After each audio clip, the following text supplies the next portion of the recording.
Every thought creates an action that will create a consequence.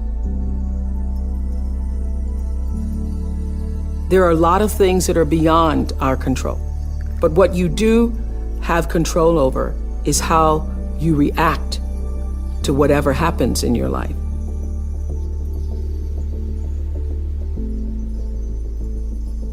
I certainly consider myself to be a blessed person, but you know what the thing is? People don't even get this. The chances of coming out of Mississippi in 1954, let's paint that picture, will you? Mississippi, in the time I was born, was the most racist state in the United States. You don't want to be caught after dark if you're a black person in Mississippi. It had absolutely no regard for your humanity. Didn't even think you were human. The fact that I could be born at that time and now do what I do, am who I am, live where I live, is the most extraordinary story I can ever imagine. I don't know anything more extraordinary. Who I am was defined for me at a very early age. When I was 4 years old, I remember watching my grandmother boiling clothes. I was standing on the back porch, looking through the screen, and my grandmother was hanging clothes from the line.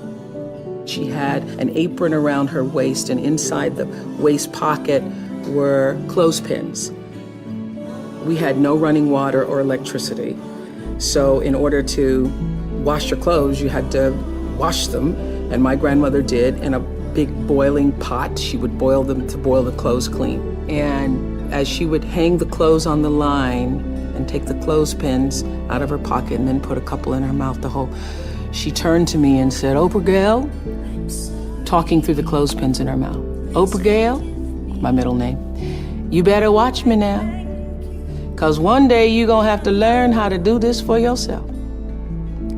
And a voice inside me, a feeling, I think of it now as a voice because it was so strong, said, "No, Grandmama, I won't."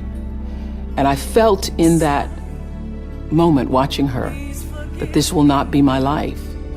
My grandmother's dream for me, as was all of my relatives who were my caretakers, their dream for me was that I would be like them. My grandmother was a maid. My mother was a maid. All of my aunts were maids. And so they thought that that's what I would be. And my grandmother used to work for a family, a white family, and in taking care of their children and nurturing that family, she thought that they were good white folks. And she used to say to me, "I hope you can grow up and get yourself some good white folks." In those days, being good simply meant you don't call me the N-word, you give me some level of respect. I still have to go to the back door, and I'm still treated as a second-class citizen, but I'm not degraded personally by you. So she wanted me to grow up to have some good white folks, and I often think that I wish she had seen that I did grow up to get a lot of good white folks working for me. She would not have believed it. The life that I lived, my grandmother would not have imagined possible for me. There is a flow. There's an energy field and a flow. That is also happening with us as human beings. We just haven't figured out what that is yet or how to channel it. But that is definitely going on. There's an energy field, there's an energy flow that I strongly feel in my own life. And I know lots of other people who do. You're either in flow or out of it. And if you're in flow, it's like this. It's like this. All the time, it's like this. It's like flowing with the stream. And the flow is in direct proportion to the center of yourself, where God abides, where universal energy abides, where the divine within you abides. How far you are from the center, from the divineness of yourself, from your connection to source energy, that which created you. When you can align with that, nobody can touch you. Gary Zukov calls that authentic power. In his book, Seed of the Soul, he says, when your personality comes to serve the energy of your soul, that is authentic power. And that's the only real power there is, because you're gonna lose everything else. I don't care how beautiful you are. One day, your breasts are gonna sag and your eyes are gonna bag and you're not gonna be as beautiful. And it doesn't matter how much Botox and how many times you get yourself pulled up and how many hairdos and how many makeovers or what you do, that doesn't last.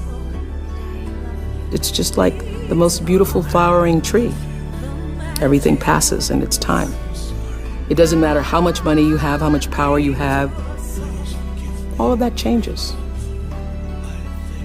All of that changes. But what is real, what is lasting, is who you are and what you were meant to bring.